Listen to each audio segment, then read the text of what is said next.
Hello, ladies and gentlemen, and welcome back to The Jam. I am joined by a very special guest host, Annie Price and Egan Walsh. Today we are going to be talking about car seat headrest. Specifically, first we're going to be talking about Teens of Denial. So, who would like to start? Teens of Denial. I listened to it for the first time literally last night, so I don't know how much I have to say about it, but I liked the vibes. It was giving lots of sad teenage vibes for me, especially with like the acoustics and stuff. I don't know. What are your guys' opinions on it? I concur wholeheartedly. I think generally speaking, Car Seat Headrest has like the biggest draw to their fans just because of like the vibes and like the way they're able to really, I think the way they produce their music is very good at creating and enforcing those vibes more so than just the actual songwriting and lyrics and such. So I feel like Teens of Denial is like a really good example of that. I feel like, you know, the album Teens of Denial makes sense. You're like, oh, I wonder what this album's going to be about. It kind of sounds like it's going to be about a bunch of angry teenagers. And then you listen to the album and you're like, wow, that sounded like a bunch of angry teenagers. So true. Yeah, the title's definitely fitting. I will agree. I do like the sound a lot from this album. As you were saying, it's very teen angsty. Mm-hmm. It's an album about like being lost in your like early 20-something, late teens, and just not really knowing anything about yourself. And I think it conveys those messages really well, and it sounds good while doing it too. I don't know, there were a few tracks that were a little bit of snoozers for me, but overall, the sound and the cohesive nature of the album worked really well for me. So. Yeah, I agree. And I feel like this album, out of all the music I've listened to by Car Seat Headrest, this has the most songs that you can listen to and enjoy it without being like an internet nerd and like being like chronically online. Yeah, I get what you mean. Chronically online, That's a good way of putting it, yeah, because like, I don't know, being a fan of Car Seat Headrest, like, that just reminded me, I asked someone in my class today and I laughed about it, like if they were a fan of Car Seat Headrest, and I'm like, man, that's probably a derogatory question to some people. Yeah. So. But I do have to say, I do really like the music. Like, I feel like it would be hard to tell people that I like Car Seat Headrest because there's a lot of preconceived notions regarding that. But there's a lot of good music that they make. Absolutely. You mentioned snoozers. What were your snoozers? I don't know. I think, well, I forget titles, to be honest. You forget the names because they were just so snooze. Well, I also just haven't given this album enough of like time to sit with me to really remember tracks that I don't really care for. I think, what's it?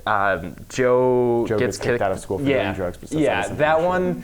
Thank you for saying the whole title. I really appreciate that.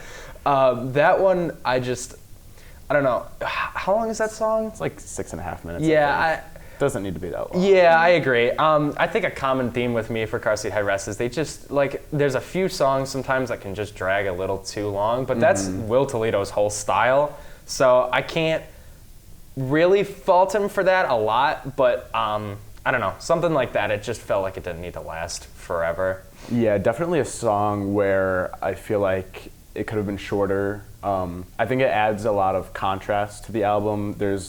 I would say generally speaking, from front to back, the album has a lot of like long songs, and it's mostly like electric guitars, kind of distorted, but not in a very like well-produced way, kind of more so distorted by cranking the volume a little bit too much. It's got a lot of like energy, that kind of sound, and then there are a few songs where it's much more mellow with acoustic guitar. And so I like that there's a little bit of added flavor, kind of changes things up, but it definitely goes on for a little bit too long. I think it's just not a compelling enough song to justify the 6.5 minute runtime. Yeah, I agree. What do you think about this track? I agree. Oh, with that track? Yeah. I kind of don't remember it very much, but I was going to say something similar about Vincent. I really liked the song in general, but I feel like the intro was too long for me, and I feel like especially when intros are too long, it like makes people skip them because like, oh, I don't want to listen to like a 2-minute intro to this song, like I don't care enough. I love Vincent, but I think the song really only starts after like a minute and a half of just I definitely agree, and if I didn't have to listen to this album for the show, I probably would have skipped the track just based on the intro. But I'm glad I didn't, because it's worth sticking around for. Yeah. It's just it like you said, there doesn't need to be a minute and a half of that intro.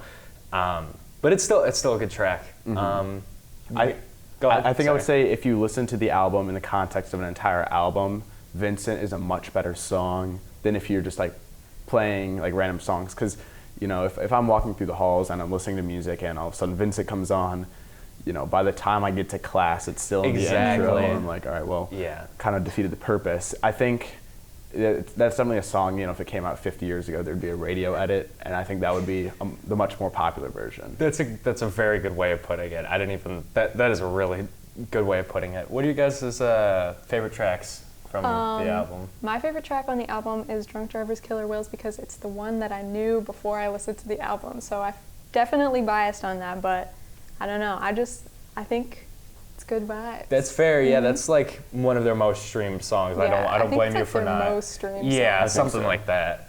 You got like a top three, or is just that my top one? three is that song, Fill in the Blank, and then the one with the long title that's not the one. The Ballad of Costa Concordia. Yeah, the Ballad of Costa That's Concordia. I like that one too. Yeah, because it was like they were angry teens. Yeah. Sometimes you just got to be an angry teen. One might say Teens of Denial. Oh no! Whoa! Sorry, that was awful. Okay. I would say my top three tracks are, I don't know, it's hard for me to decide because I feel like there's like a solid like 6 or 7 songs that are like really, really good. But I think probably Destroyed by Hippie Powers, Vincent, and then I think I would say it's a tie between 1937 State Park and Fill in the Blank. Yeah, those are all very respectable tracks and literally identical to my list. Like I if I had to choose between the two, it would be Skate Park for me. But like Fill in the Blank's also a really good opener too. So that's my top three. Final ratings on the album? I said it was an 8.5. I think I would have liked it more if I was in a more acoustic or like car seat headrest kind of vibe last night. But that's fair. Mm-hmm. I think I would also agree with the 8.5 because I feel like when I listen to the album, I'm like, yay, for most of it. And then for a little bit, I'm like, okay, there's this part too. And then I'm not so yay about that. I wish it was just yay the entire way through. But I would say it's 85% great. So 8.5. I think I'll have to agree with how you phrase that. Like it's my favorite. Some of my favorite Car Seat Headrest tracks are on there, but also some of the ones that I'm most inclined to skip on there. So I think I'll also give it like a 8.5. Yeah, for sure. So that was Teens of Denial by Car Seat Headrest. Next, we are going to be talking about Twin Fantasy, Mirror to Mirror. Stay tuned. This is our lifetime, and I am its creator. A young man slowly pulled apart by separate poles of gravity. This is our lifetime, I am his creator. A young man slowly pulled apart by separate poles of gravity. Welcome back. Now we're going to begin talking about Twin Fantasy, Mirror to Mirror. There are 2 versions of this album, Face to Face, which is the original recording from, I would think, around 2010, and there is the Mirror to Mirror, which is the re-recording, the remastered version. In my opinion, the much, much better version. So do either of you have any preference between the 2 versions of the album? Definitely Mirror to Mirror for me. Honestly, I prefer older Car Seat Headrest with the more just grainy and solo DIY, the MacBook mic that he recorded on. But Mirror to Mirror just sounds much more polished to me. I like the songwriting choices better. I like just the overall sound of it sounds better to me. What about you? I mean, I haven't listened to the old ones, so Okay, I guess I can't really say. That's fair. That's fair. But yeah. I think that I've heard people make the argument that the original version is better because it had more emotion. You know, it was the do-it-yourself version, as you said, with the MacBook. And it was kind of Will Toledo just expressing his emotions, just very, very raw, uncut, unpolished. Just kind of here it is. He's laying it all out in the open, but it's so hard to listen to. So like I don't really care. Yeah, I kind of have to disagree with that line of thinking too, because I think it also Mirror to Mirror also comes across as raw in my opinion, but in a different way. It's The guitar tones are very distorted, and he's in my opinion, he's putting his all into the vocals. Like, they sound really good. Some of my favorite moments of him singing are on that album, and I think he's putting effort into it in a different way than he used to, but I think it comes across as really, I wouldn't even say professional, just like polished. Like, it sounds good. It sounds like he knows what he's doing. So I agree. I love this album. I also do. We were actually talking about it earlier before we started recording. I thought I would have more to say about this album, but I guess you've listened to it more than Pink Floyd. Oh yeah. That's kind of insane if you know Egan. Yeah, because I do like my Pink Floyd. Yeah. Yeah. I guess I don't know if you want to. Talk about I just love this album because I think they got the vibes very similarly to Teens of Denial. It has kind of like that angry, but there's an element of reflection in it, and I think that, especially since it's a re-recording of an earlier piece, some of the production choices kind of can show you how he feels now as opposed to then, and I think that it strikes a perfect balance between a polished and finished product and then something that's like very raw and emotive and kind of just straight from the source. I think he did a really great job at like staying in the middle of those two things. I don't know. I agree wholeheartedly. That was a good way to put it, yeah. I think, I mean, it's like a breakup album kind of thing. So I guess what you're saying, right, is like he's probably moved on. It's been like a billion years since the first album came out. But yeah, I don't know. Sorry, I totally lost my train of thought. But do you guys have any like songs that you want to talk about specifically? Sure. I've had Beach Life and Death on repeat. So good. I love that song. So good. I do not care that it is 12 minutes long. I don't care. I will listen to the whole thing front to back every time I have it on. It's such a good song. The way that the parts are implemented, but they also feed off of each other. Like, they have similar lyrics, but they sound different. Or the same lyrics, but they sound different. It's so good. I love that song. Bodies also, love Bodies it. Is great. Love Bodies. I had Bodies on repeat for a long time. Not so much anymore, but that song's also really fun to play. Even though it's super simple, it's a fun song to actually just sit down and jam to. What about you? What are some of your favorite songs? I love Beach Life and Death. You know, it's only 4 chords for the entire song. It's the same 4 chords, same exact chord progression for 13 minutes. Yeah. And there's so much variation that it still sounds fresh, and you know they are going in and out of parts and stuff, and it's fabulous in my opinion. But I think I wouldn't say there's a single song on the album that is bad. I love all of them. I agree. And they're all great, except for Stop Smoking, which is just good. Yeah. It's only a minute and a half. It's more of an interlude. In my eyes. I agree. I was gonna like talk about how I feel like it doesn't exactly fit the album, but I get it kind of being an interlude kind of thing to like lead into the next part of the album, I guess. I forget what's after that. Is Me it too. Bodies? Is it Bodies? Okay. Maybe. That's like it's either Bodies or what's that? Cute thing, or Nervous Young and Human. One of those. I don't know. How do you guys feel about the Nervous Young and Human ending? I think. Where was it? Where he talks. It's the very slow. Oh, is that where he's I don't just think it's that monologuing? bad. Yes. I think it adds a different flavor to it that isn't there before, but it still kind of has its place on the album. Yeah, I agree. Is there like, I don't know, just out of curiosity from me asking, do people like crap on that part? I don't know. Oh, okay. I've heard I thought you were asking say- because it was like. I've heard people say it's a little long and drawn out, and kind of breaks up the flow, and isn't that fun to listen to. But I think it gives you a very good sense of his mental state, which kind of gives a little bit more context for the rest of the album. So I actually think it's. Yeah, no, I agree. I think it's necessary, absolutely, especially in terms of an album standpoint and just like a story that he's telling. Yeah. I didn't have a problem with it at all. I thought it was really nice, like introspection into Will's mindset. I guess we talked a little about top tracks, but if you like had to narrow it down. My top tracks are definitely Beach Life and Death, Sober to Death, and what is my brain turned off right now. Is it the really long one? Yes. Famous Prophets, Stars. Okay. Can't forget the parentheses. Cannot forget. It's very important. What about you? Obviously, Beach Life and Death, Bodies. I don't think I can narrow it down to a top three, but why do I always forget the name of it? It's like one of their most popular ones. It's I think Annie said it. Oh, what was it? It's oh my God. Sober to Death? Sober to Death. Thank you. I don't know why I It's forget. okay. I forget it's the a forgetting day. It's yeah, okay. yeah, clearly. I don't know why I always forget the name of that track, but I love it.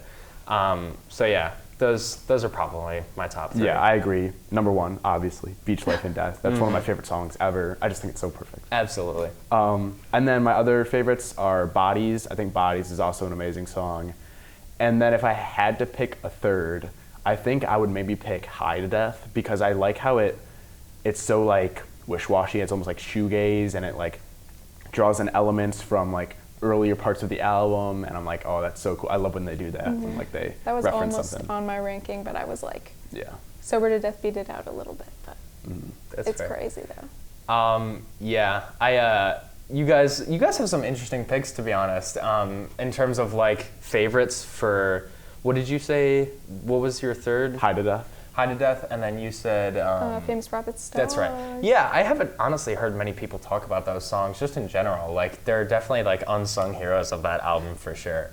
I think it's longer run times with they're much harder to sit through, but I kind of like the random like poetry that he does at the end, where like on the end of Twin Fantasy when it says, "This is the end of the song, and it is just a song. It's something that can exist outside of you and me." I think that stuff's really cool. Yeah. I don't know. Just Yeah. like No, I agree. little random words, and I don't always know what he agree. means, but I'm like, that sounds like the right combination of words. How are you guys feeling about final ratings? I think I'm gonna give it a 9.5 out of 10 because it's like almost perfect, but I feel like there's just like some little small things where, the parts where it's dragging on, maybe it drags on just a little bit too much. He could have cut off like 15, 30 seconds or something.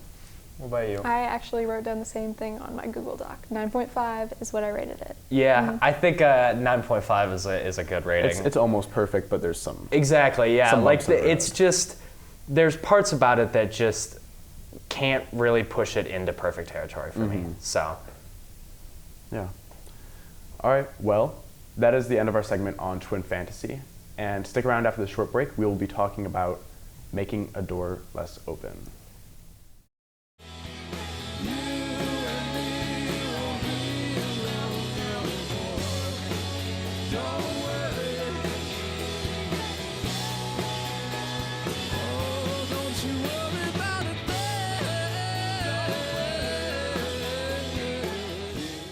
Welcome back to the Jam, everyone. Now we're going to talk about Making a Door Less Open, Car Seat Headrest's most recent album. So let's get right into it. What were you guys' first thoughts? My first thoughts were that this album is very weird. There's a lot of weird things happening, and then there's also like a lot of normal things happening, and then like they both happen together. And sometimes I'm like, I really like that they're both happening together, and then sometimes I'm like, the normal stuff is a little bit boring, and the weird stuff is a little bit too weird, and then they don't really go together. So sometimes I think there's a really good balance, and it's really great, and then sometimes I think he didn't do it great. That's my initial thoughts. This is my favorite album by Car Seat Headrest at the moment. It's not, in my opinion, the most musically awesome album by them, but I really I'm more of like a weird music kind of person and like electronic-y kind of sounds, so that's why it really caters to me a lot. But I think there's a lot of long intros in this album too, which Yeah. I know we were talking about in the last one, which is like definitely skippability levels go up, but I think they're worth the listen to. Yeah, I agree. I don't know. I agree with both you guys. I think it's a very interesting album. In my opinion, it's like the least Car Seat Headrest sounding Car Seat Headrest album. It's just it's a departure from their sound, in my opinion, and I think it works sometimes for sure, like you were saying. But like a lot of the long intros just don't do it for me. I actually did just listen to this album today. So I have not, full disclosure, I have not given it the proper time to really sit with me. But just from the listens that I gave it to today, it just felt too long, even though it's really not that long of an album. It's like 46 minutes or something like that. But it's just felt too long for me. I don't know. It does feel a little bit long. It just drags on a little. I feel like I have never had like a phase with this album. There's always been a good chunk of time between like my listenings of it. I think that there's just not as much of the catchiness that brings you back to it. I think there's a handful of songs that are really catchy and they kind of get stuck in your head, but I think there are a lot of times where you can forget what song you just listened to, and for me that hasn't really brought me back to it all that often. I think I just come back to the songs I like much more than the album. I get that. I think especially the two songs that I think are the worst on the album are Him and then, what is it called? The one random acoustic one in there. That's What's With You Lately. Yeah. Because it's just like actually the most random thing in it, and I don't understand why it's in there. But I agree. Yeah, I agree. I forgot the first track you mentioned. Him, right? It's like Him remix or something. Yeah. Oh, that's right. Yeah. Yeah, that's definitely a forgettable one for me. And I did not like. God, what was it? The acoustic track that was. What's With You What's Lately? With You Lately. What's With You Lately? Yeah, that song is bad in my opinion. I couldn't. I don't know. There's certain choices on this album to me that just feel a little unnecessary, and I don't know. It's definitely my least favorite Car Seat Headrest album at the moment. I can understand the appeal behind it for sure. It's just, I don't know. I feel like everything I like about what they do just is not in very full force throughout the majority of the album.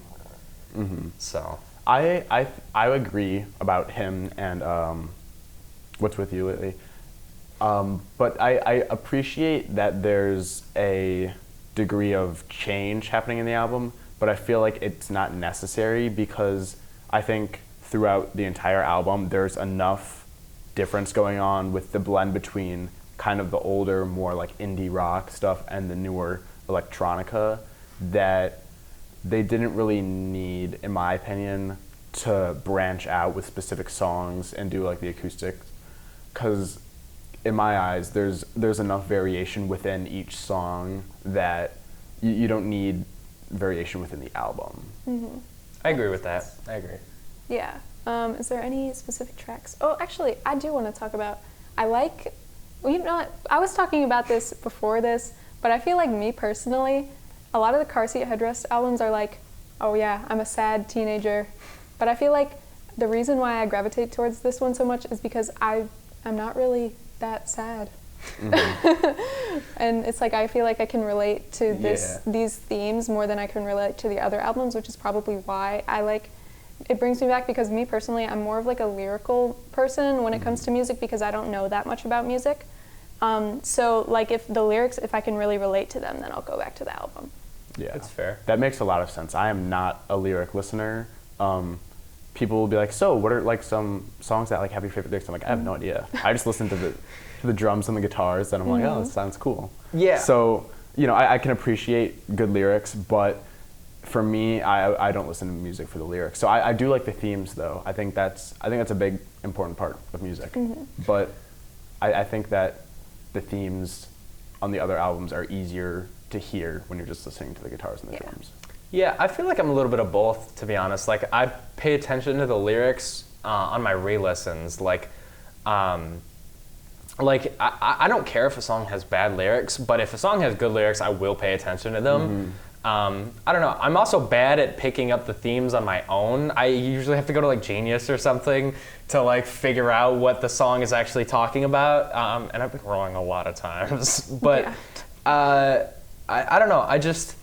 It's a weird album for sure. I like some of the lyrics on the songs, but I don't know.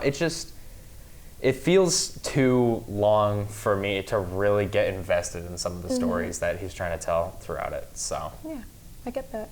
Do we have any favorite tracks? My favorite tracks, I'm gonna give my top three. My top three is Life Worth Missing. Oh my gosh, It Must Be More Than Blood. That was actually my top song last year. I don't know why I like it so much. I think it's really the beat mostly, and it just like kind of drives it forward for me. And then Martin is my last one. because I don't know, a little more of an acoustic-y feel, and I like that. That's fair. I think my top 3 would be Weightlifters,